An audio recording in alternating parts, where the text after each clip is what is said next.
అందరికీ నమస్కారం అండి. ధ్రువ నక్షత్రం అనే పేరు అందరూ వింటూనే ఉంటారు. అసలు ధ్రువుడు ధ్రువ నక్షత్రంగా ఎలా మారాడో ఇప్పుడు మనం తెలుసుకుందాము. ధ్రువుని తండ్రి ఉత్తాన మహారాజు. ధ్రువుని తల్లి సునీత. ధ్రువుని తండ్రి అయిన ఉత్తాన మహారాజుకి మరో భార్య కూడా ఉంది. ధ్రువునికి ఉత్తముడు అనే మారుడి తమ్ముడు ఉన్నాడు. ధ్రువుని తండ్రి అయిన ఉత్తాన మహారాజుకి చిన్న భార్య మీదే ప్రేమ ఎక్కువ. దాన్ని అలుసుగా తీసుకొని రెండో భార్య సునీతను ఆమె కొడుకుని ఎప్పుడూ ఏదో రకంగా అవమానిస్తూ ఉండేది. ముఖ్యంగా పెద్ద కొడుకు కాబట్టి ధ్రువుడికి ఎక్కడ రాజ్యాభిషేకం చేస్తాడేమోనని లోపల భయపడుతూ ఉండేది. వాళ్ళిద్దరినీ రాజుకు దూరంగా ఉంచటానికి చాలా విధాలుగా ప్రయత్నించేది. రాజు కూడా మొదటి భార్య, ఆమెకు పుట్టిన కొడుకు మీద ఎలాంటి మానవత్వమూ లేకుండా వ్యవహరిస్తూ ఉండేవాడు. ఇది సునీతకు ఎంతో బాధగా, అవమానకరంగా ఉన్నా సర్దుకుపోతూ ఉండేది. కానీ పసివాడైన ధ్రువుని మనసు అనేకసార్లు గాయపడేది. ఒక్కొక్కసారి చాలా దుఃఖిస్తూ ఉండేవాడు. ఒకసారి తండ్రి ఉత్తముని ఒళ్ళో కూర్చోబెట్టుకొని ముద్దు చేస్తూ ఉంటాడు.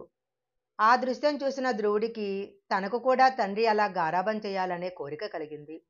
అది చాలా చిన్న కోరిక, సహజమైన కోరిక. తండ్రి దగ్గరికి వెళ్ళి తనను కూడా మరొక తొడ మీద కూర్చోబెట్టుకోమని ఆశగా చేతులు చాచాడు. రాజు మాత్రము ధ్రువుని ఏమాత్రం పట్టించుకోకుండా చిన్న కొడుకుతో మురిపాలు సాగిస్తున్నాడు.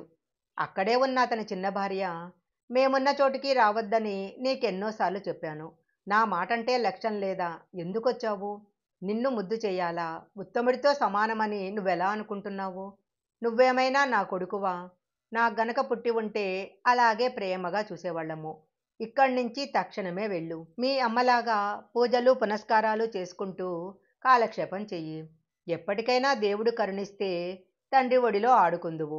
మళ్ళీ ఇటువైపు రాకు, వెళ్ళు అని చీత్కరించింది. అది చూసి ధ్రువుడికి చాలా బాధ కలిగింది.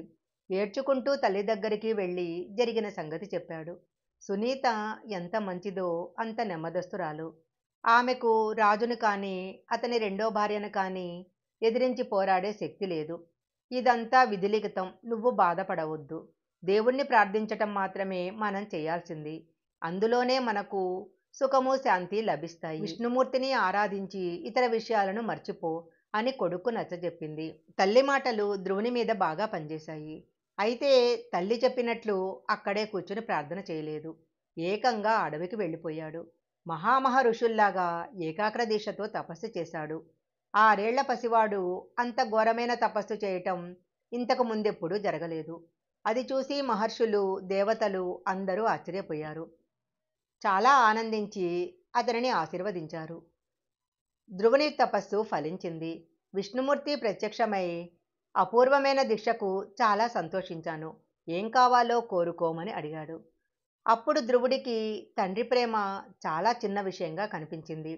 నా భక్తిని శాశ్వతం చేసి నేను నీ భక్తుడిగా నిలిచిపోయే వరాన్ని ప్రసాదించమని అడిగాడు. విష్ణుమూర్తి తదాస్తు అని అంతర్ధానమయ్యాడు. ధ్రువుడు రాజభవనానికి తిరిగి వచ్చాడు. అంతవరకు కొడుకు యోగక్షేమాలు తెలియక బాధపడుతున్న సునీత ధ్రువుడిని చూసి చాలా సంతోషపడింది. జరిగిన సంగతి విని మరీ సంతోషించింది.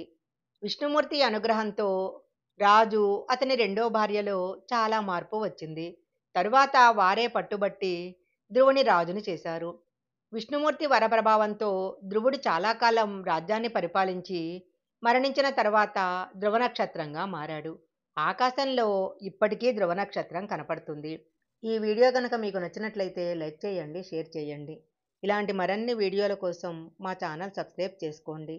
పక్కనే ఉన్న బెల్ ఐకాన్ యాక్టివేషన్ చేసుకుంటే మేము పెట్టే వీడియోలన్నీ కూడా మీకు ముందుగానే నోటిఫికేషన్గా వస్తాయి. మరొక మంచి వీడియోతో మళ్ళీ కలుసుకుందాం.